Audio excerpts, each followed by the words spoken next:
মঙ্গলবুধ জাগৰণ কেন্দ্ৰৰ উদ্যোগত লখিমপুৰ জিলা সাহিত্য সভাৰ সহযোগত মৈদমিয়াস্থিত লখিমপুৰ জিলা সাহিত্য সভাৰ ভৱনত মংগলময় অধ্যয়ন উৎসৱ আৰু গ্ৰন্থমেলা অনুষ্ঠানৰ আয়োজন কৰা হয়। জিলা সাহিত্য সভাৰ উপ সভাপতি অনিল শইকীয়াই আঁতৰা এই অনুষ্ঠানত সঞ্চালনা কৰে লখিমপুৰ জিলা সাহিত্য সভাৰ সভাপতি সঞ্জীৱ উপাধ্যায়। মঙ্গলবুধ জাগৰণ কেন্দ্ৰৰ সঞ্চালক জিতেন বৰুৱাই উদ্দেশ্য ব্যাখ্যা কৰা অনুষ্ঠানত নৰ্থ লখিমপুৰ প্ৰেছ ক্লাবৰ সভাপতি কুমুদ বৰুৱা, ৰেখা ফুকন, ধৰ্মেশ্বৰ গগৈৰ লগতে বহু কেইজন গণ্যমান্য ব্যক্তি উপস্থিত থাকে। এই মংগলময় অধ্যয়ন উৎসৱ আৰু গ্ৰন্থমেলাখনিৰ ফিতা কাটি শুভ উদ্বোধন কৰে লখিমপুৰৰ বিশিষ্ট ব্যৱসায়ী সমাজকৰ্মী কবি সাহিত্যিক উদয় শংকৰ হাজৰিকাই।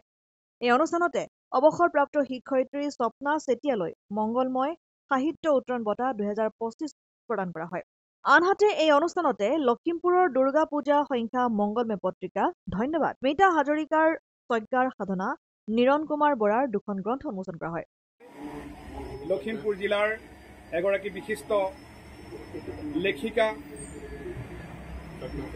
অধ্যাপিকা অৱসৰপ্ৰাপ্ত অধ্যাপিকা স্বপ্না চেতিয়া গগৈ বাইদেউ।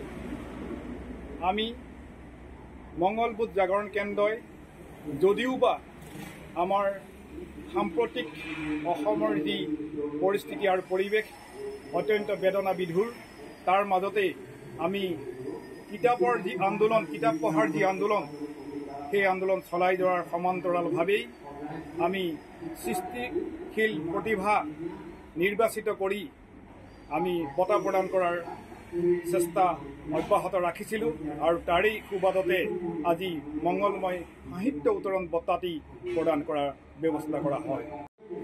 আমি শেষ কৰাৰ পাছতেই আমাৰ গ্ৰন্থমেলাৰ দ্বাৰ উন্মোচন কৰোঁ। এই গ্ৰন্থমেলাৰ দ্বাৰ উন্মোচন কৰে লখিমপুৰ জিলাৰ এগৰাকী বিশিষ্ট সমাজসেৱক, লেখক, চিন্তাবিদ উদয় শংকৰ হাজৰিকাদেৱে। ইয়াৰ পাছতে লখিমপুৰ জিলা সাহিত্য সভাৰ প্ৰেক্ষাগৃহত মূল সভাৰ কাৰ্যসূচী আৰম্ভ হয়।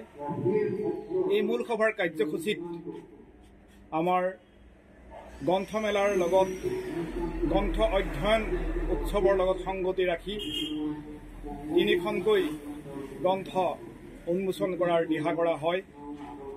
লগতে আমাৰ মংগলবুধ জাগৰণ কেন্দ্ৰৰ যিখন মাহেকীয়া পত্ৰিকা মংগলময় পত্ৰিকা, এই মংগলময় পত্ৰিকাৰ এইবাৰৰ জুবিন গাৰ্গ বিশেষ সংস্কৰণটিও প্ৰকাশ কৰাৰ দিহা কৰা হয়। লগতে আমাৰ মংগলবুধ জাগৰণ কেন্দ্ৰৰ ফালৰ পৰা প্ৰতি বছৰে প্ৰদান কৰি অহা মংগলময় সাহিত্য উত্তৰণ বঁটা 2025 বৰ্ষৰ যি বঁটা, সেই বঁটাও আজিৰ সভাতেই প্ৰদান কৰা হয়। লখিমপুৰৰ পৰা ৰাহানুদ্দিন আহমেদৰ ৰিপৰ্ট, অসম আদিত্য।